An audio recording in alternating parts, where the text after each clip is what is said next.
নতুন হয়ে গেছে আসে ও কইছে যে বজরুল ভাই আপনি এই সেটটা দিয়ে দেন, এত অসহায় মানুষের লোকে এই সমস্ত কি করেন। তে ও যেরকম ওই এলাকায় আমরা মনে করেন হাউজিং এর সাথে চলাফেরা করি, তারাও যেরকম তুই কাছে শুয়ে তুমি এটা দেখো, আর ওর জন্য সমস্যা হলে আমরা দেখি। রাজধানীর বাড্ডায় গুলিতে আহত যুবলীগ নেতা আব্দুস সালাম ঢাকা মেডিকেলে চিকিৎসাধীন অবস্থায় মারা গেছেন। রোববার রাতে তিনি মারা যান। এ নিয়ে এই ঘটনায় মারা গেলেন মোট 4 জন। এর আগে মারা যাওয়া 3 জন হলেন আওয়ামী স্বেচ্ছাসেবক লীগ নেতা মাহবুবুর রহমান গামা, ঢাকা উত্তর সিটির 6 নম্বর ওয়ার্ড আওয়ামী লীগ নেতা শামসু মোল্লা এবং স্বেচ্ছাসেবক লীগ কর্মী মানিক। 13ই আগস্ট রাত 9:30টার দিকে গুলশান বাড্ডা লিংক রোডে কমার্স কলেজের কাছে 15ই আগস্টের শোক দিবসে অনুষ্ঠানের বর্ধিত সভা শেষে বসে থাকা অবস্থায় 4 জনকে গুলি করে পালিয়ে যায় সন্ত্রাসীরা। হামলার পর রাতে চিকিৎসাধীন অবস্থায় মারা যান 2 জন। পরদিন একটি হাসপাতালে চিকিৎসাধীন অবস্থায় মারা যান গামা। 3টি ব্যাংকের মাধ্যমে সশস্ত্র জঙ্গি সংগঠন শহীদ হামজা ব্রিগেডের কাছে 1 কোটি টাকা লেনদেনের কথা স্বীকার করেছেন 3 আইনজীবী। মূলত জঙ্গি সংগঠনটির পরিচালক মনিরুজ্জামান ডনকে টাকা দেয়া হয়েছিল। চট্টগ্রামের বাঁশখালী আদালতে 164 ধারায় স্বীকারোক্তিমূলক জবানবন্দিতে এসব তথ্য জানিয়েছে জঙ্গিদের অর্থায়নের অভিযোগে ঢাকা থেকে গ্রেফতার করা 3 আইনজীবী। বাঁশখালী থেকে বিস্তারিত জানাচ্ছেন কমল দে। সকালে র্যাবের করা পাহারায় ব্যারিস্টার শাকিলা ফারজানা, অ্যাডভোকেট হাসানুজ্জামান লিটন এবং অ্যাডভোকেট মাহফুজুল পাপনকে নগরীর পতেঙ্গা হেডকোয়ার্টার থেকে নিয়ে আসা হয় বাঁশখালীর আদালতে। জুডিশিয়াল ম্যাজিস্ট্রেট মোহাম্মদ সাজ্জাদ হোসেনের খাস কামরায় 10টা থেকে শুরু হয় 164 ধারায় স্বীকারোক্তিমূলক জবানবন্দি প্রদান। প্রতিজনে 1 ঘন্টা করে ঘটনার দায় স্বীকার করে স্বীকারোক্তিমূলক জবানবন্দি দিয়েছেন। জঙ্গিদের সহায়তায় আর্থিক লেনদেনের বিষয়টি 3 জনে বিস্তারিতভাবে তুলে ধরেছেন বলে জানিয়েছেন সরকার নিয়োজিত এই কৌশলী। অধিকতর নিরপেক্ষ তদন্তের স্বার্থে এটা গোপনীয়তা বজায় রাখা হয়। তবে আমি বিশ্বস্ত সূত্রে অবগত হয়েছি যে এই 164 ধারার জবানবন্দির মাধ্যমে পরোক্ষভাবে তারা ঘটনার সত্যতা স্বীকার করেছেন বিজ্ঞ আদালতে। এক্ষেত্রে ভিন্ন কথা বলছেন আসামি পক্ষের আইনজীবী। তাদের দাবি ভয়ভীতি দেখিয়ে র্যাব এই স্বীকারোক্তিমূলক জবানবন্দি আদায় করেছে। মূলত তারা আগে গ্রেপ্তারকৃত শহীদ হামজা ব্রিগেডের 29 সদস্যের মামলা পরিচালনার জন্য এই অর্থ লেনদেন করেছিলেন বলে দাবি এই আসামি পক্ষের আইনজীবীর। র্যাব পুলিশের উপস্থিতিতে তাদের ভীতিকর অবস্থা সৃষ্টি করে তাদেরকে নেওয়া হয়েছে সরাসরি, সেখান থেকে স্টেটমেন্ট নিয়ে তাদেরকে আবার গাড়িতে তোলা হয়েছে। তারা কি স্টেটমেন্ট দিয়েছে সেটা আমরা এখন দেখতে পাইনি। তবে আমাদের প্রচলিত আইন অনুযায়ী একজন আসামির সাথে তার মনোনীত আইনজীবীর যে পরামর্শ করার যে সুযোগ, ন্যূনতম সুযোগ তাদেরকে দেওয়া হয়নি। বাঁশখালীর মামলায় স্বীকারোক্তিমূলক জবানবন্দি দেওয়ার পর তাদের হাটহাজারী থানার মামলায় রিমান্ডে নেওয়ার কথা ছিল, কিন্তু আসামি পক্ষের আইনজীবীদের আবেদনের প্রেক্ষিতে আদালত 3 জনকেই কারাগারে প্রেরণের নির্দেশ দিয়েছে। আমাদের একটা জামিনের প্রার্থনা ছিল, ওইটা নামঞ্জুর করেছে। তাছাড়া তদন্তকারী কর্তৃপক্ষ একটা বেআইনি এবং ভয় দেখানোর জন্য একটা দরখাস্ত দিয়েছে যেটা আইনসম্মত নয়।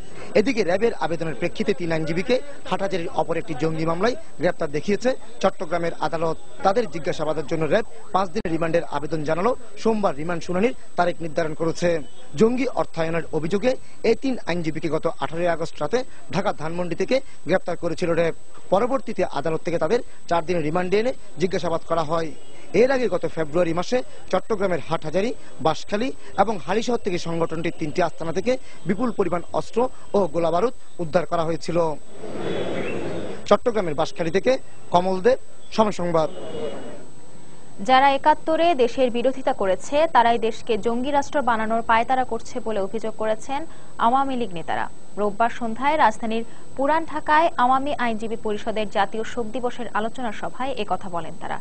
এ সময় বঙ্গবন্ধু হত্যার মূল পরিকল্পনাকারীদের বিচারের আওতায় আনারও দাবি জানানো হয়। যারা বঙ্গবন্ধুর হত্যার মূল পরিকল্পনাকারী, যারা ষড়যন্ত্রকারী, যারা বিচারের ধরাছোঁয়ার বাইরে রয়ে গেছে, জাতীয় আন্তর্জাতিক ষড়যন্ত্রকারী, যাদেরকে আমরা বিচারের কাজ করায় এখনো দাঁড় করাতে পারিনি, এইবার 40তম শাহাদাত বার্ষিকীতে আমাদের শপথ হোক, আমাদের অঙ্গীকার হোক, তাদেরকে বিচারের কাজ করায় দাঁড় করাতে। দেশকে তারা যেভাবে একটা জঙ্গি রাষ্ট্র বানানোর চেষ্টা করছে, তারা 71-এর ঘাতকদের প্রতিনিধি, 75-এর ঘাতকদের প্রতিনিধি, জেলখানায় জাতীয় চার নেতার হত্যাকারীদের প্রতিনিধি, এবং 2004 সালে আমাদের মাননীয় প্রধানমন্ত্রী জননেত্রী শেখ হাসিনাকে যারা হত্যা করেছিল তারা একই সূত্রে কাটা। আমরা বলি কি, খালেদা জিয়া অনুরোধ করি কেক কাটবেন না। আরে খালেদা জিয়া তো কেক কাটবেই, এটা তার দিবস, এটা তাদের জন্ম দিবস। 15ই আগস্টের সাথে জিয়াউর রহমান সরাসরি ছিল বলেই এই তাদেরকে এখনো সে বুঝায় যে আমরা এখনো তোমার সাথে আছি। খালেদা জিয়া যখন নিজামী মুজাহিদদের নিয়ে সরকার গঠন করে তখন কেন অবাক হব? সে যখন এই যুদ্ধপরাধীদের বিচার বানচাল করার জন্য আন্দোলন করে কেন আমরা বিচলিত হব, কেন আমরা অবাক হব? এটা তো তার রাজনৈতিক ধারাবাহিকতা। রাজধানীর হাজারীবাগ থানা ছাত্রলীগের সভাপতি আরজু মিয়াকে অপহরণ করে হত্যার অভিযোগে র্যাবের 3 কর্মকর্তা সহ 4 জনের বিরুদ্ধে আদালতে মামলার আবেদন করেছেন নিহতের বড় ভাই মাসুদ রানা। রোববার ঢাকা মহানগর হাকিম শাহরিয়ার মাহমুদ আদনানের আদালতে আবেদনটি করা হয়। শুনানি শেষে মামলাটি গ্রহণ করা হবে কিনা সে বিষয়ে 25শে আগস্ট আদেশ দেওয়ার দিন নির্ধারণ করেছেন বিচারক। র্যাব দাবি করেছে, হাজারীবাগে কিশোরকে হত্যার অভিযোগে মামলা দায়েরের পর 17ই আগস্ট রাত 11:30টায় র্যাব আরজুকে আটক করে নিয়ে যাওয়ার সময় তার সহযোগীরা র্যাবকে লক্ষ্য করে গুলি চালায় এবং সে সময় বন্দুকযুদ্ধে 3 জন নিহত হন।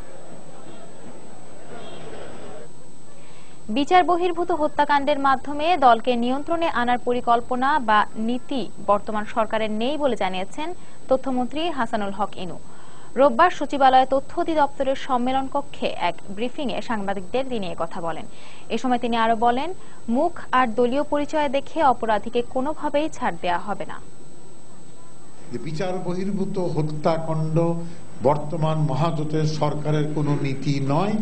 এরকম কোনো ঘটনা যদি কোনো জায়গায় ঘটে থাকে তাহলে উপযুক্ত তদন্তের মাধ্যমে দোষী ব্যক্তিদের আদালতে সোপর্দ করা হয় এবং বিচারের সম্মুখীন করা হয়। আর ক্রসফায়ার করে রাজনৈতিক দল বাগে আনার কোনো নীতি সরকারের নাই।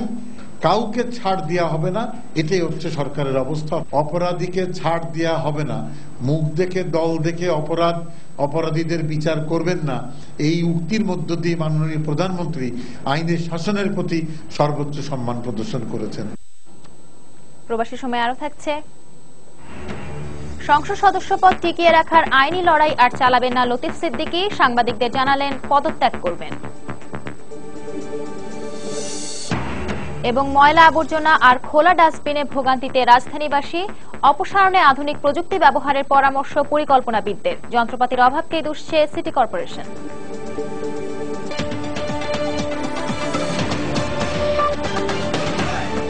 মেগা এবার বাজারে নিয়ে এসছে মেগা ফ্লোরোস্কেল ডাবল মনিটরিং এর মাধ্যমে আপনার ওজন মনিটরিং সম্ভব। সরবরাহ ঘাটতিতে চড়া দেশের পেঁয়াজের বাজার। মাত্র একদিনের ব্যবধানে কেজিতে 10 থেকে 12 টাকা বেড়ে রাজধানীর পাইকারি বাজারে বিক্রি হচ্ছে 70 থেকে 80 টাকায়। আমদানিকারকরা বলছেন, ভারতে উৎপাদন ব্যাহত হওয়ায় বেড়ে গেছে পেঁয়াজের আমদানি মূল্য, আর তারই প্রভাব পড়েছে দেশের বাজারে। এতে বিপাকে পড়েছেন সাধারণ ক্রেতা।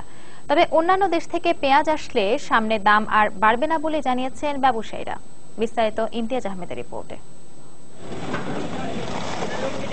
মাত্র একদিন আগেও রাজধানীর পাইকারি বাজারে যে পেঁয়াজ বিক্রি হয়েছে 60 থেকে 70 টাকা, হঠাৎ করেই তার পাইকারি মূল্য গিয়ে ঠেকেছে 70 থেকে 80 টাকায়। আড়তদাররা বলছেন, আমদানি মূল্য বৃদ্ধি এবং দেশীয় পেঁয়াজের সরবরাহ কম থাকার কারণেই এই মূল্য বৃদ্ধি। ইন্ডিয়ার যে পেঁয়াজটা আমাদের দেশে আমদানি হতো, ওই দেশে বৃষ্টি বন্যাতে মার খেয়ে গেছে, যার কারণে ওই দেশের ক্রাইসিস, এই ক্রাইসিস হওয়ার কারণে বাংলাদেশে প্রভাবটা বিস্তার করছে। বর্ডারে কালকা 75-76 এরকম বেচা কিনে হয়েছে, এই জন্য শ্যামবাজার আবার রেট বাড়াই দিয়েছে। 4 দিন আগে কিনছিলাম 48 টাকায়, আর আজকে হয়েছে 80-90।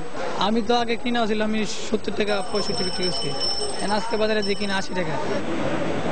তবে কোরবানির আগ মুহূর্তে মজুতদারির কারণে পেঁয়াজের এই অস্বাভাবিক দর বৃদ্ধি হয়েছে কিনা, এমন প্রশ্নের জবাবে শ্যামবাজার পেঁয়াজ সমিতির সাধারণ সম্পাদক বলছেন, দ্রুত পচনশীল হয় পেঁয়াজের বাজারে মজুত কিংবা সিন্ডিকেট সম্ভব নয়। মাল যে কেউ স্টক করে রেখে দিছে, আমি এটা বিশ্বাস করবো না। যার যার হিসেবে মাল বেচতেছে, এখানে শ্যামবাজারে কোনো মজুদের কোনো জায়গা নেই। মজুদ বলতে যে 20 গাড়ি 50 গাড়ি পেঁয়াজ এক জায়গায় ঢুকে তারপর বেচতেছে, এই ধরনের কোনো কারবার নেই। এখন আপাতত আমার মনে হয় যে পর্যন্ত উঠে গেছে, 76-77টা, আমার মনে হয় এর চেয়ে বেশি হবে বলে আমার মনে হয় না। এদিকে হঠাৎ করে বাজারে পেঁয়াজের এই মূল্য বৃদ্ধি নিয়ে ক্ষোভ প্রকাশ করেছেন সাধারণ ক্রেতারা। কালকে পেঁয়াজ কিনছি 65 টাকা, আজকে পেঁয়াজ 80 টাকা, তাহলে আমরা কিভাবে পেঁয়াজ খাবো? একদিনে কিভাবে বেড়ে গেল বুঝতে পারলাম না, যে 65 টাকা থেকে আপনার 85 টাকা একদিনই হয়ে গেল। তবে মিয়ানমার কিংবা চীন থেকে আমদানি করা পেঁয়াজ বাজারে আসলেই স্বাভাবিক হয়ে যাবে পেঁয়াজের মূল্য, এমনটাই মনে করছেন ব্যবসায়ীরা। ইমতিয়াজ আহমেদ, সময় সংবাদ, ঢাকা। এদিকে সরবরাহ ঘাটতির কারণে হিলি স্থলবন্দরেও বেড়ে গেছে পেঁয়াজের দাম। এতে বিপাকে পড়েছেন সাধারণ ক্রেতারা। হিলি স্থলবন্দরের আড়তগুলোতে গিয়ে দেখা গেছে প্রতি কেজি পেঁয়াজ বিক্রি হচ্ছে 60 থেকে 62 টাকায়। এদিকে হিলি কাস্টমস কর্তৃপক্ষ জানিয়েছে গত সপ্তাহের প্রথম 5 দিনে এ বন্দর দিয়ে 2000 টন পেঁয়াজ আমদানি হয়েছে, আর শুধু শনিবারই আমদানি হয়েছে 250 টন পেঁয়াজ।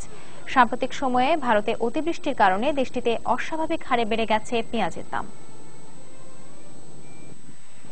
দেখছেন প্রবাসের সময়, সঙ্গেই থাকুন।